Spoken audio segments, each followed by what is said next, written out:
कार्यक्रमाचे आज के कार्यक्रम के प्रमुख अतिथि और हमारे वरिष्ठ मंत्री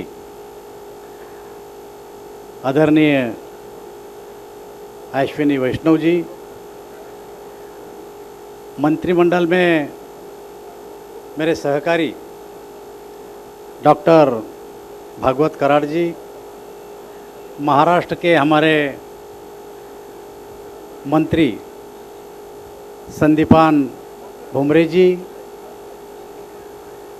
हमारे दूसरे मंत्री और जालना के गार्डियन मिनिस्टर अतुल सावे जी,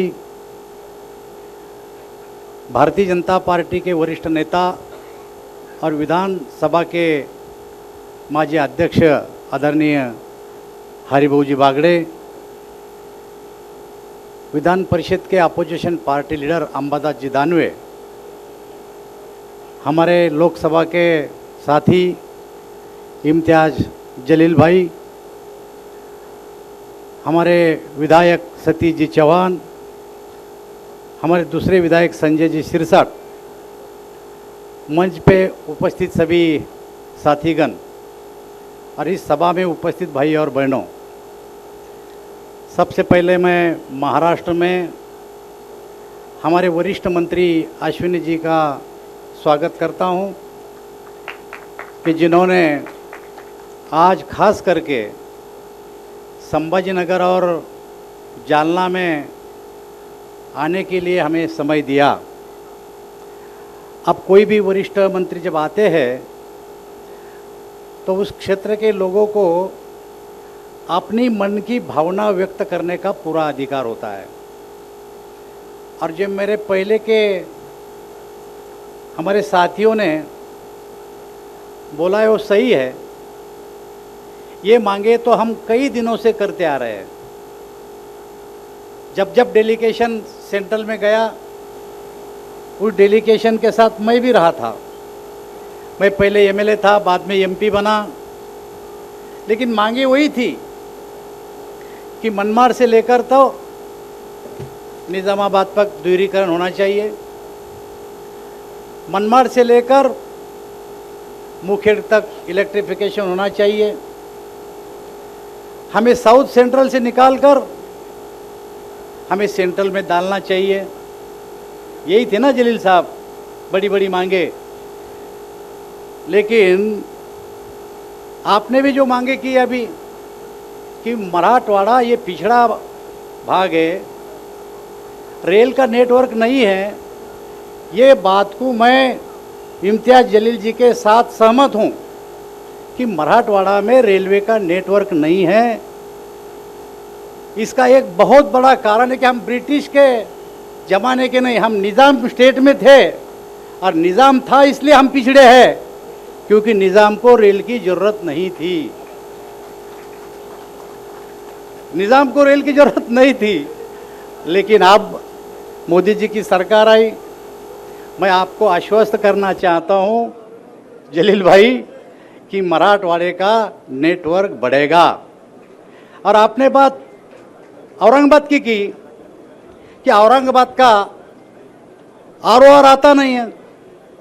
एक बार मैं आपको कई बार बोला, आप मेरे बड़े अच्छे दोस्त है अपोजिशन के, लेकिन दोस्ती हमारी बहुत पक्की है।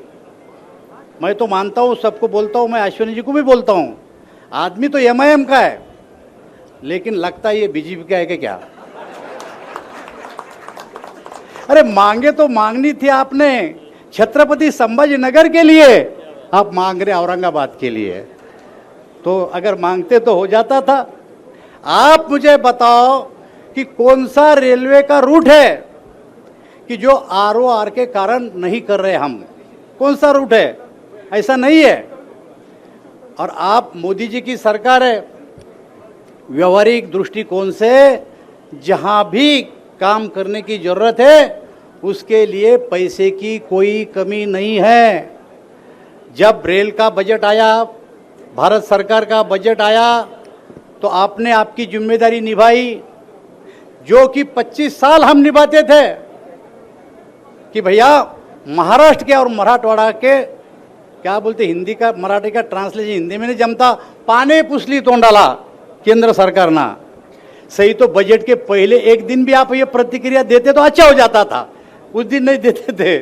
लेकिन मैं आप सबको बोलता हूं कि 2009 से 14 तक इस महाराष्ट्र को केवल 1100 करोड़ रुपए मिलते थे महाराष्ट्र के लिए। जब अश्विनी जी आए, मोदी जी की सरकार आई, 11,000 करोड़ महाराष्ट्र को मिले, 11,000 करोड़। 10 टाइम इजाफा हुआ है, 10 टाइम। और इस पैसे से महाराष्ट्र में ही काम होने वाले हैं। ये पैसा महाराष्ट्र में खर्चा करेंगे।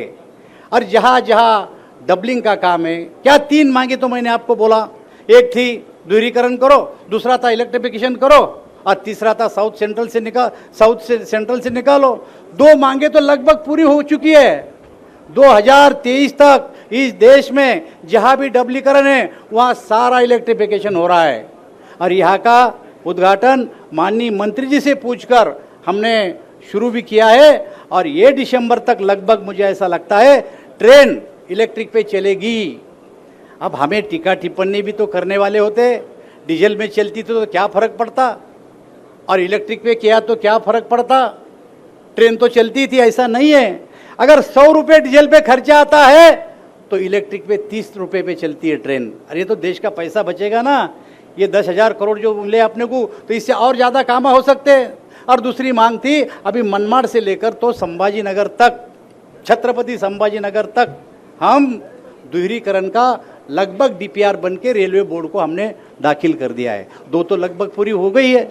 अब रही साउथ सेंट्रल से, वो डॉक्टर साहब बार बार बेचारे आते हैं, मंत्री जी के पास बैठते हैं, देखेंगे आगे। एक तो बाकी रही, और पॉलिटिकली मुद्दा ये है साहब, अगर वो भी खत्म कर दिया तो अगले चुनाव में तुम लोगों को क्या बोलेंगे? तुम्हारी चिंता कर रहे हो हम, तुम्हारी चिंता कर, तुम्हारे हाथ में कागज ही नहीं रहेगा कुछ। एक तो रहने दो तुम्हारे पास। तो मोदी जी की सरकार में रेल के नेटवर्क के बारे में पूछो मत, इतना सारा पैसा खर्चा हो रहा है। और हमें अश्विनी जी ने बोला है कि दानवे जी, महाराष्ट्र में जहाँ कभी कोई पैसा लगेगा देने के हम तैयार है। बुलेट ट्रेन बना रहे हम, 400 वंदे भारत ट्रेन, 400 वंदे भारत ट्रेन, उसमें से 100 वंदे भारत ट्रेन तुम्हारे मराठवाड़ा में, लातूर जिले में बना रहे हम, लातूर जिले में। एक्चुअली समय की कमी है, नहीं तो हम दोनों आज लातूर जाने लो थे, वहाँ हमारा डिपो तैयार है। 100 वंदे भारत ट्रेन मराठवाड़ा में बन रहे। ये संभाजी नगर नहीं है साहब, ये 8 जिलों का बना हुआ संभाजी नगर है, एक जिले का नहीं है। ये हमारा मराठवाड़ा है। और लातूर में काम हो, जालना में काम हो, धाराशिव में काम हो, या बीड़ में काम हो, हम सब मिला के ये संभाजी नगर बना है। और इस संभाजी नगर के काम के लिए हमारे मंत्री जी को हमने बार बार चिंतित किया है कि यहाँ क्या होना चाहिए। इंडस्ट्रियल ग्रोथ डेवलपमेंट हो रही है, समृद्धि महामार्ग आया है, यहाँ से सोलापुर तक का नेशनल हाईवे हुआ है, कई हुए। और पॉलिटिकली अश्विनी जी, डॉक्टर साहब, अरे पॉलिटिकली कितने साउंड बन गए यार अपन अभी। पॉलिटिकली भी कितने मंत्री है संभाजी नगर में। भुमरे साहब मंत्री बन गए, हमारे अब्दुल साहब सत्तार साहब मंत्री बन गए, डॉक्टर कराड़ साहब मंत्री बन गए, सावे साहब मंत्री बन गए। मैं भी आपका एक आधा हिस्सा हूँ मंत्री बनने का।